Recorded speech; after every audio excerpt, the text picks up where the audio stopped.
जम्मू कश्मीर के पूर्व गवर्नर सत्यपाल मलिक का और भारतीय जनता पार्टी का बैक एंड फोर्थ चल रहा है। सत्यपाल मलिक ने पुलवामा को लेकर कई सारे बयान दिए। उसके बाद गृह मंत्री अमित शाह ने भी बयान देकर ये पूछा कि सत्यपाल मलिक को ये सारी बातें तब क्यों नहीं याद आई जब वो जम्मू कश्मीर के गवर्नर थे।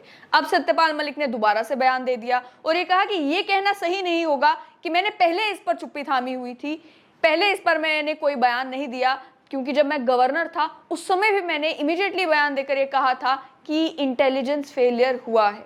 लेकिन इस सब में कांग्रेस भी बीच में घुस आई है। कांग्रेस भी सत्यपाल मलिक के बयानों को लेकर कई सारे सवाल खड़े कर रही है।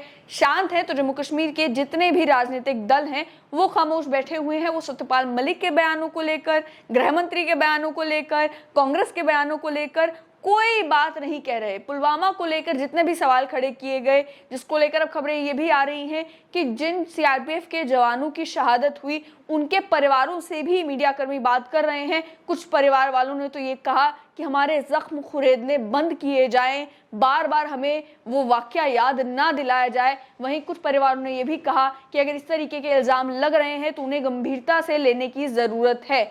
लेकिन एक तरफ केंद्रीय गृह मंत्री अमित शाह ये कहते हैं कि सत्यपाल मलिक की चेतना उस समय क्यों नहीं जागी जिस समय वो जम्मू कश्मीर के गवर्नर थे, उस समय उन्होंने ये सारी बातें क्यों नहीं की। और वहीं सत्यपाल मलिक ये कह रहे हैं मैंने तो तब भी कहा था, तब भी ये सारी बातें मैंने दोहराई थी। ऐसा तो नहीं है कि ये सारी बातें मैं अब जाकर कह रहा हूं। लेकिन उनके तब के बयानों में और अब के बयानों में कुछ अंतर तो जरूर है। तब उन्होंने जरूर ये बात कही थी कि इंटेलिजेंस फेलियर है, लेकिन जिस हद तक उन्होंने पुलवामा को लेकर अब ये कहा है कि प्रधानमंत्री ने मुझे चुप रहने को कहा, ये उन्होंने उस समय नहीं कहा था।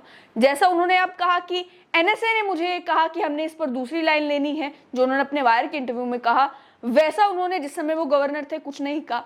उसके बाद वो गोवा गए, उसके बाद वो मेघालय गए, उस समय पर भी उन्होंने ये वाली बातें एग्जैक्टली नहीं कही थी जो उन्होंने अब जाकर कही हैं। हाँ, उन्होंने पुलवामा को लेकर वही बात जरूर रिपीट की थी कि ये इसमें हमारी भी कुछ गलतियां थी, जो प्रिकॉशनरी स्टेप्स लेने चाहिए थे वो नहीं लिए गए थे, इसमें एयरक्राफ्ट देने की जरूरत थी, वो सारी बातें वो पहले भी कह चुके हैं। लेकिन जिन बातों पर बवाल बनाया जा रहा है, जिन बातों का इस्तेमाल कांग्रेस भी कर रही है और कांग्रेस इसको लेकर सवाल भी खड़े कर रही है कि सत्यपाल मलिक तो इनसाइडर रहे हैं, वो तो भारतीय जनता पार्टी में अंदर तक रहे हैं, भारतीय जनता पार्टी में कई इंपॉर्टेंट पदों पर रहे हैं। अगर वो आज ये सारी बातें कह रहे हैं तो उन्हें गंभीरता से लेने की जरूरत है।